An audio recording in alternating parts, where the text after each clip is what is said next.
Ordinance passes. On to the part of our agenda that includes resolutions. Resolution 10-06, authorizing the mayor of the city of DeKalb, city manager of the city of DeKalb, Illinois, to sign an agreement with Fifth Third Bank for a tax-exempt line of credit in the amount not to exceed $2,500,000. Do I hear a motion to approve this resolution?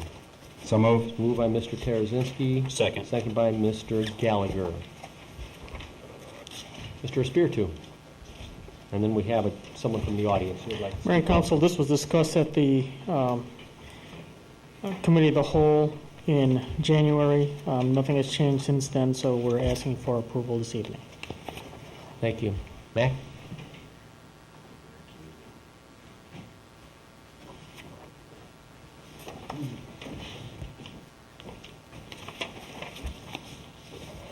Good evening, Mac McIntyre. Welcome to the hot seat, Mrs. Irving.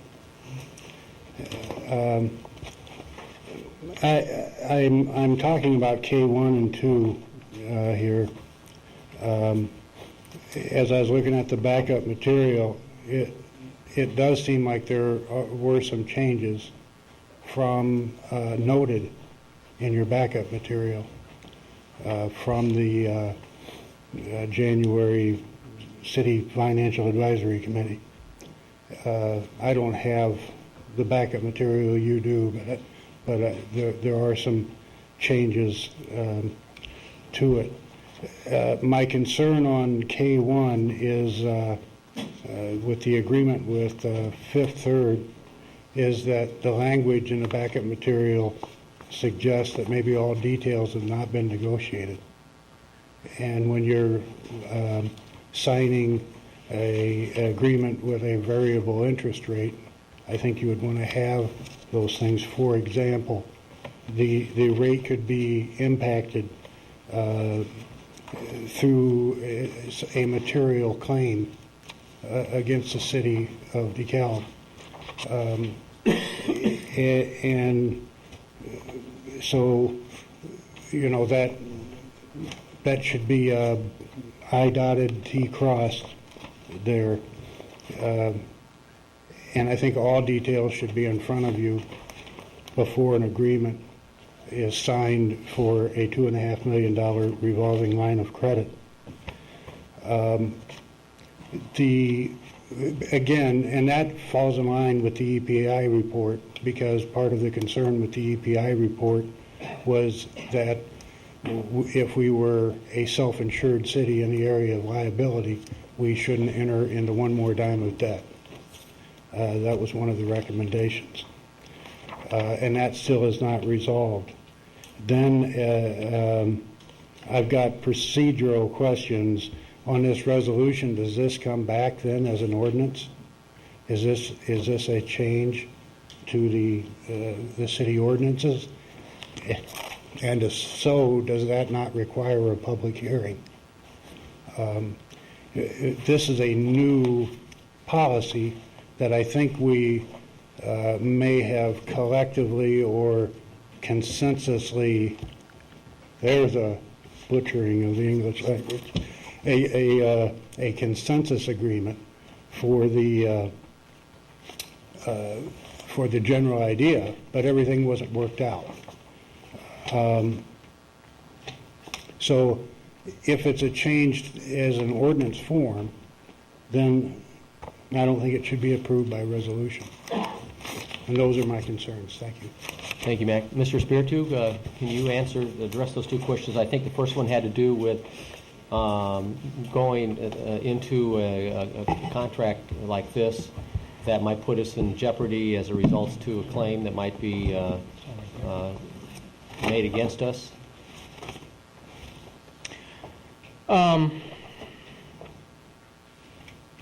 have to be honest, I'm not really sure what the concern is in regards to that. So I'll have to talk to Mr. McIntyre in regards to that. I do want to point out, though, he is correct in regards to not everything has been negotiated yet.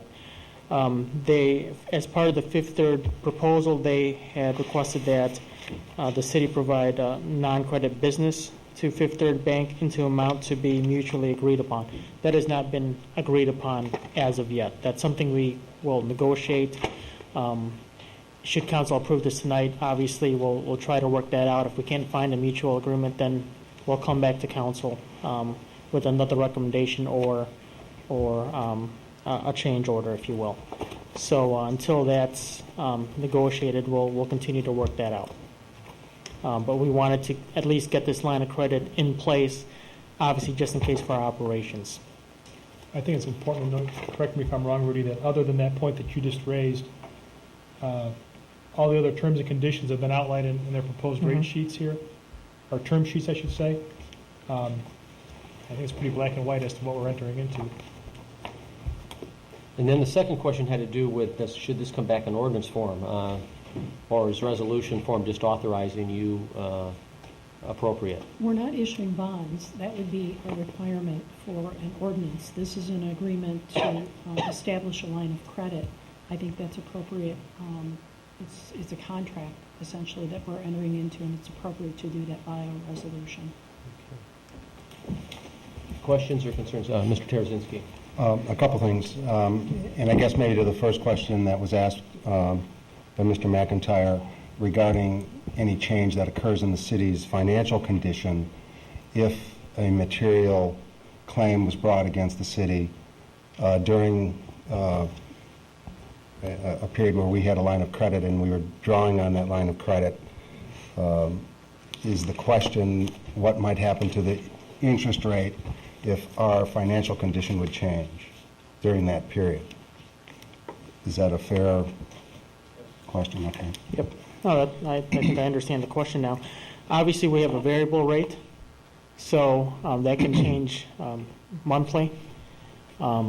Should that change drastically, then obviously we would have to come back to City Council and say, we would possibly have to rebid this or what have you. Okay. But should that change drastically enough, then we would probably not draw on this line of credit and come back to City Council. Just to follow up, in general, I'm going to support the move to line of credit. The EPI report suggested to the community that a line of credit be established to the extent of $5 million. This line of credit at $2.5 million is obviously half of that in a more conservative position. We talked earlier about the condition of the state and the state's payments to municipalities, school districts, et cetera, lagging. We're hearing updates from our treasurer of being 60 days late, 90 days late, which is impacting our cash flows. And of course, as we adopt, and I guess we haven't got to the debt management adoption yet, which we may have wanted to preclude the adoption of the line of credit, which we're discussing, but assuming we continue to complete that, I'm going to support that. The only concern I had regarding the policy itself, and I think people in general understand at this point that the city has been using line of credit through our bands, our bond anticipation notes, as a means to service our short-term cash needs. And those short-term cash needs have been needed, I understand, the last 2 years at least, where we do not have adequate cash to operate. So in periods from January to May, somewhere in that time frame, there have been periods where the lack of fund balance is such that we've been utilizing bond anticipation note monies that are really focused on longer-term needs, but since they were available, we were meeting our needs that way. We were doing that without specific authorization from the council per se, as I understand it, other than, the communication that was happening. In this policy, we are looking to establish a $2.5 million line of credit, and we look to, at this point, authorizing up to $1 million of draw. And I was one who was concerned about putting that draw limit in there because it was the understanding we probably wouldn't need this $2.5 million and hopefully won't need the $1 million. So limiting it to $1 million, I think, is a conservative position from the council's perspective.